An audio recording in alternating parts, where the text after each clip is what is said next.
Today I'm going to speak with you about a very important aspect of meditation, and the theme is the comfort of meditation. I want to preface my remarks and the scripture today with a little information about mental health and mental illness.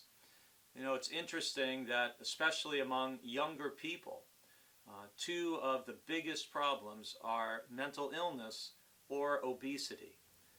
A lot of young people in their 20s and into their 30s are affected by one or the other.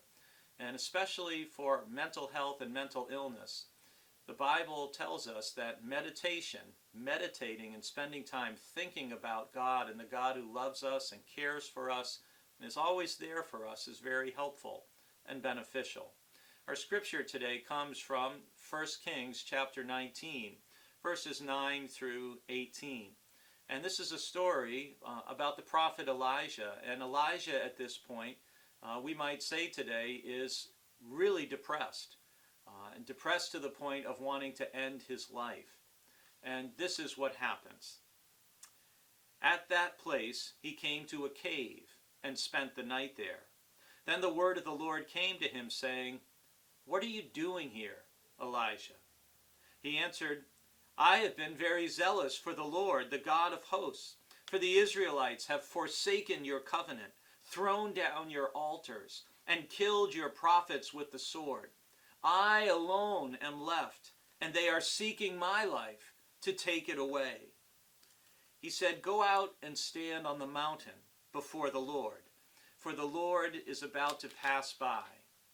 Now there was a great wind, so strong that it was splitting the mountain and breaking rocks in pieces before the Lord. But the Lord was not in the wind. And after the wind, an earthquake, but the Lord was not in the earthquake. And after the earthquake, a fire, but the Lord was not in the fire. And after the fire, a sound of sheer silence. When Elijah heard it, he wrapped his face in his mantle and went out and stood at the entrance of the cave. Then there came a voice to him that said, "What are you doing here, Elijah?" He answered, "I have been very zealous for the Lord, the God of hosts. For the Israelites have forsaken your covenant, thrown down your altars, and killed your prophets with the sword. I alone am left, and they are seeking my life to take it away." Then the Lord said to him, "Go, return on your way to the wilderness of Damascus. When you arrive, you shall anoint Hazael as king over Aram. Also you shall anoint Jehu, son of Nimshi, as king over Israel.